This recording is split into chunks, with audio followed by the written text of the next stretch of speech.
oného. Hej, kámo, viděl jsi, jak mě našel? Viděl jsi, jak mě našel? Nie.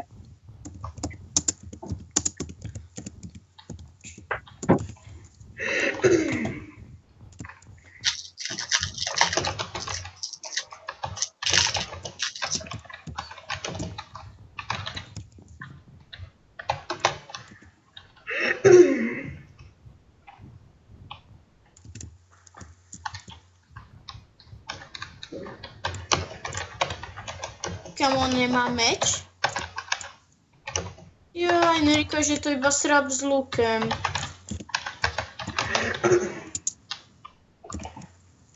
Káčko, ale keď já budu hrát hodiny, tak ty nebudeš. Budu. Nebudeš. Já nehraju v hodiny, nebo tácko došel z počítaču, keď bylo 41. Ale si čo hrala predtým, že ťa nebudúva. Áno, jasne.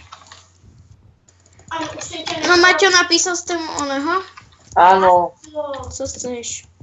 Však dobre teda. Čaká, co chceš?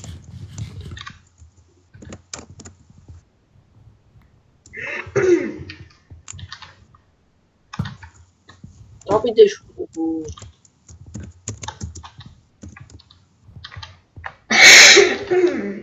Vidíš to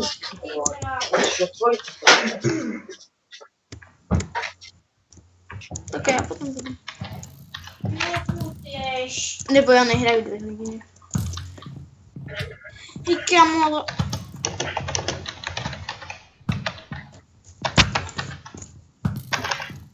No, no, sám.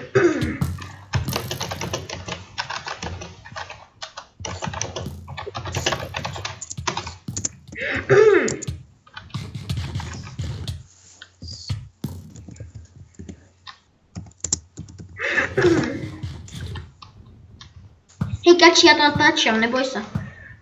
Tyká, ty vole, hru zahrát s nima.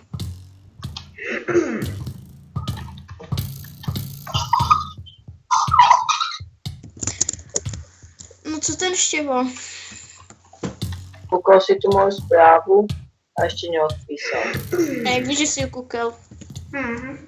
Lebo mu píšem na Messenger a na Messenger je taká vec, že je taká fajka a keď tam je profilovka toho dotyčného, tak to znamená, že sa na to pozrel. A keď tá fajka je tam stále a je modrá, tak to znamená, že sa ešte že bola odoslaná, keď je fajka a okolo nej biela, a to znamená, že sa ešte posiela. Hej, počkej, já to hned dám adminovi, jo? Co?